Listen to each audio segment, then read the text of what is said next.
Vamos ler a palavra, diz assim: quando o Senhor trouxe do cativeiro os que voltaram a Sião, estávamos como os que sonham.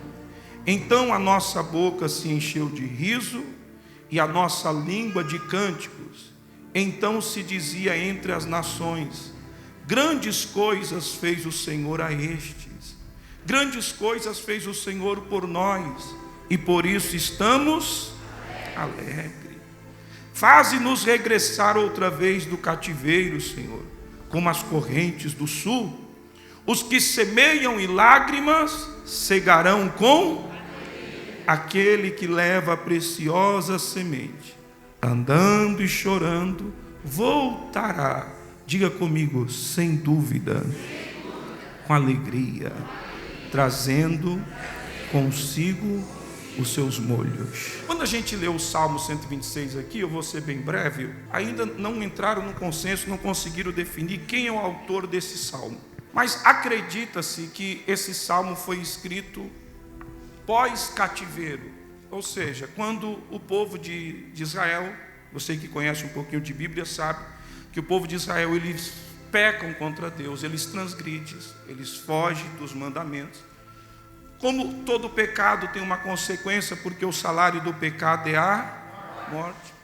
A Bíblia diz que eles foram levados em cativos e ficaram em cativos por 70 anos. Sim ou não? 70 anos lá em cativeiro. Eles se arrependem, faz uma aliança, clama por misericórdia, Deus dá oportunidade, e eles voltam para Jerusalém. Só que quando eles voltam para Jerusalém, Jerusalém está como? Está destruída, sim ou não? Os muros derribados, o templo derribado, tudo acabado.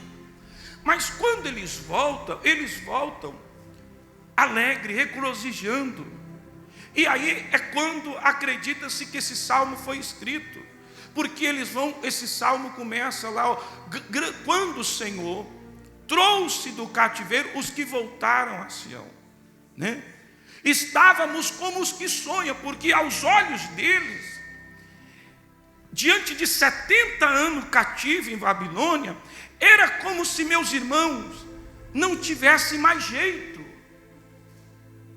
Era como se eles estavam sentenciados a ser escravo de Nabucodonosor o resto da vida. Era como se Israel nunca mais fosse restabelecido. Por isso que há essa expressão, nós estávamos como os que sonham. Porque para nós parecia algo inimaginável, parecia algo impossível. Mas eles começam esse salmo, quem escreveu esse salmo, exaltando o Senhor, dizendo: mas o Senhor nos trouxe, nos tirou deste cativeiro. Nos trouxe de volta a Sião. Nos trouxe de volta à nossa cidade, ao nosso país. Nós estávamos como os que sonham, mas agora nós estamos alegres, porque grandes coisas o Senhor fez por nós. E não só isso, os que olhavam de fora também diziam: grandes coisas o Senhor fez por eles. Então esse salmo, ele começa falando de um Deus, diga comigo, de um Deus restaurador. 1, 2, 3, só vocês. Pode melhorar. Deixa eu fazer uma pergunta: é esse Deus que você veio adorar aqui hoje? É esse Deus que você veio dar um culto para Ele aqui hoje? É esse Deus? Esse Deus que você deixou tudo lá na tua casa e disse que hoje eu vou lá na casa desse Deus adorar Ele, é Ele?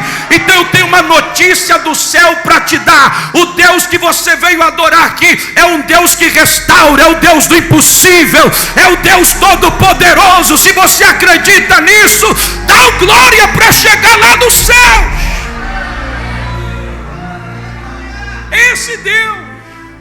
Esse Deus que faz aquilo que na nossa mente, nem nos nossos melhores sonhos, nós conseguimos imaginar. Amém ou não? Ele tem poder para fazer. Esse Deus que tira o homem lá do cativeiro, que só estava no sonho, mas Ele tornou o sonho o quê? Realidade. Diga comigo, esse Deus torna sonho em realidade. Isso aqui é profético para alguém. Ei, eu estou ministrando aqui a palavra na revelação. Deus pode transformar o teu sonho em realidade. Não há nada que Ele não possa fazer. Talvez você está olhando e está dizendo, é impossível, mas eu tenho uma notícia de Deus para você aqui nesta noite. Se você crê nesta palavra, Deus é poderoso para fazer os teus sonhos tornar realidade, a ponto de as pessoas olhar para você e dizer, foi Deus que fez, foi Deus que realizou, foi Deus que operou o milagre. Você crê nisso? Diga amém. Veja o que Pedro, o apóstolo Pedro vai dizer em 1 Pedro capítulo 5, versículo de número 10. Ouça o que ele vai dizer. Esse é o nosso Deus. Diga comigo, e o Deus de toda graça, que em Cristo Jesus vos chamou a sua eterna glória, depois de haverdes padecido um pouco. Diga comigo, Ele mesmo vos aperfeiçoará, confirmará, fortificará e fortalecerá. Pedro está exortando aqui os irmãos a permanecer firme. Se você vê o versículo 9, ele fala das tribulações que nós enfrentamos aqui.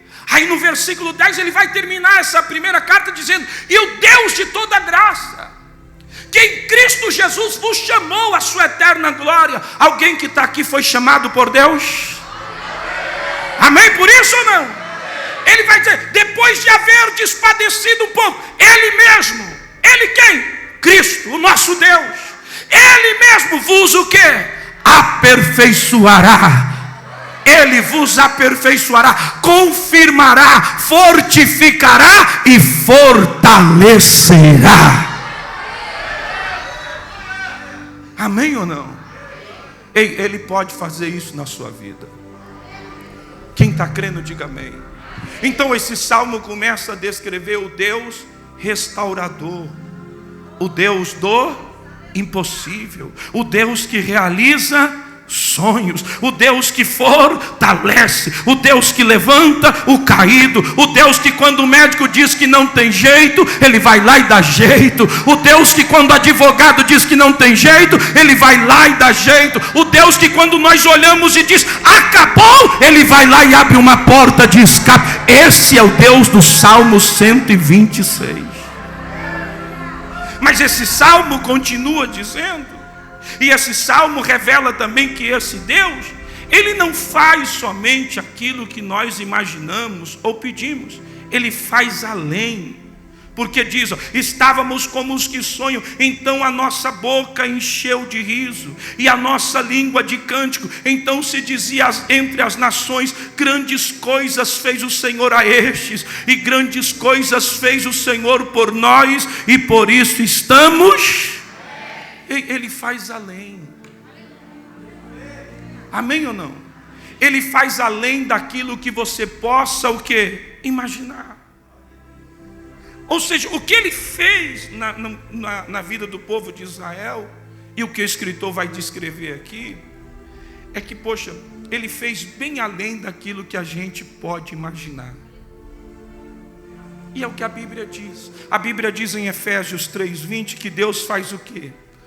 Além daquilo que pedimos e o quê? E pensamos. Ele faz além daquilo que pedimos. Ele é poderoso para isso. Lembra lá de 2 Reis, no capítulo 4? Aquela mulher vai até o profeta Eliseu e ela vai lá e diz, olha, o meu problema, qual que é o meu problema? O meu problema, ele é uma dívida. Dá uma ligadinha esse ventilador aí, por favor. O meu problema, qual que é, profeta? É uma dívida. Eu tenho uma dívida lá, e os credores vieram cobrar e disse assim, ó, se não pagar, eu vou levar os seus filhos como escravo. Aí ela vai para o profeta. O que o profeta fala? Diz, ó, o que tem na tua casa? Ela disse, lá na minha casa só tem uma botija de azeite. Aí ele disse assim, então vai lá na tua casa, entra, pega todos os vasos que você tem, junta lá, manda os teus filhos ir na casa dos vizinhos pedir vasos emprestados, e entra para a tua casa e fecha a porta, e pega a botija que tu tem e começa a derramar azeite. A Bíblia diz que ela fez isso, e ela começou a derramar e foi enchendo todos os vasos, e encheu todos os vasos que ela tinha na casa. Aí ela, quando ela olha e pede para o seu filho: filho, me traga mais um vaso. Ele disse: mãe, não tem mais vaso. Aí a Bíblia diz: então o azeite parou. Aí ela volta no profeta e disse: olha lá em casa aconteceu um milagre. O que foi? Olha, eu fiz que nem o senhor mandou. Peguei o azeite, derramei, encheu todos os vasos. Está cheio de vasos lá, cheio de azeite. O que eu faço agora? O que o profeta disse para ela? Vai, paga a tua dívida e tu e teus filhos vivei do... Deus não deu só para pagar a dívida. Não, tem gente que pegou, tem gente que não pegou. Deus não deu só para pagar a dívida. Deus deu para pagar a dívida e para ela viver do resto, porque esse é o Deus do Salmo 126. É o Deus que faz além daquilo que pedimos e pensamos. Eu estou aqui como profeta de Deus para dizer para alguém: não perca a tua fé, continue acreditando. Por mais que você está vivendo momentos de cativeiro, continue clamando, se humilhando na presença dEle, que Ele é poderoso para te tirar dessa situação e fazer além daquilo que você está pedindo e pensando. Se alguém acredita nesta palavra, adore o Deus do Salmo 126. Aleluia. Quantos podem dar um minuto de glória a esse Deus?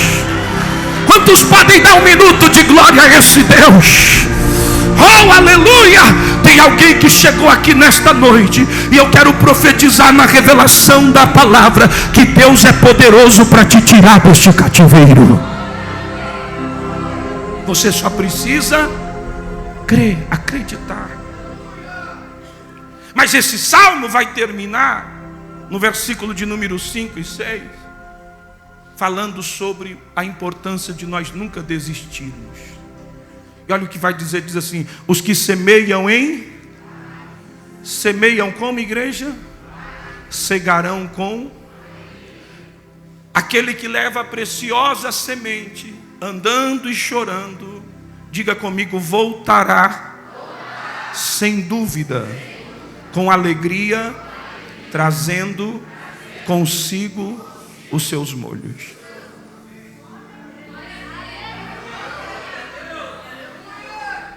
Esses dois versículos que encerram esse salmo vai nos ensinar, primeiro, que vale a pena.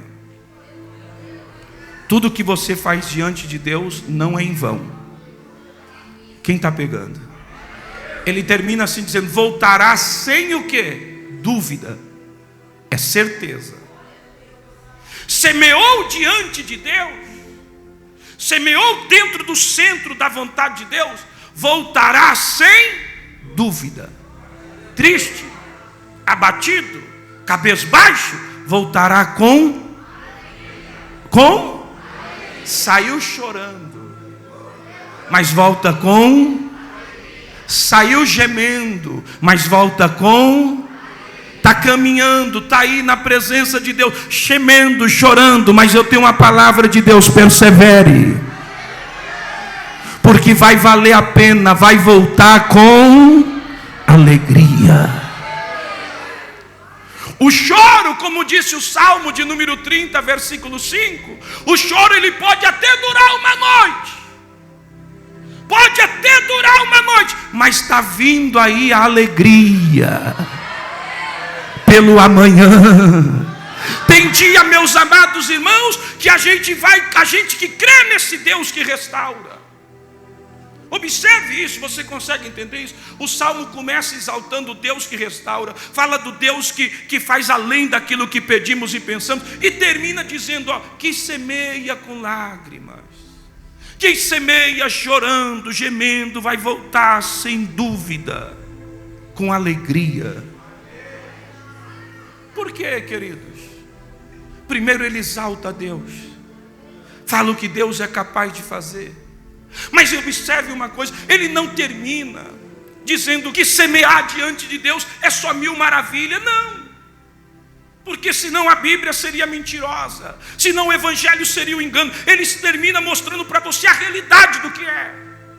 Qual é a realidade? Tem dia que a gente semeia chorando, tem dia que a gente vem para a igreja arrastado, tem dia que você vai para os pés de Cristo arrastado de joelho, tem dia que você vem para a igreja gemendo, mas você vem. Tem dia que você está lá na tua casa adorando, mas só Deus sabe o que você está passando, mas você está adorando porque você acredita que Ele é Deus que restaura, porque você ainda acredita que Ele é Deus que faz além daquilo que pedimos e pensamos. Aí alguém olha para você e não entende como é que ele está adorando, como é que ele está glorificando, como é que ele está indo na igreja, porque você acredita que o Deus que restaura está recebendo o seu louvor, está recebendo a sua adoração, e que vai valer a pena. Eu estou gemendo hoje, eu estou semeando, chorando hoje, mas a alegria de Deus já está vindo aí. Alguém pega esta palavra, levante as suas mãos e dá glória para chegar nos céus. Então, versículos 5 e 6, ele revela pelo menos 3 verdades. Pelo menos 3 verdades. Primeira verdade, que às vezes a gente vai estar servindo ao Senhor, esse Deus, sabe, esse Deus do impossível.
Toda luta, ela não é eterna, meu amado.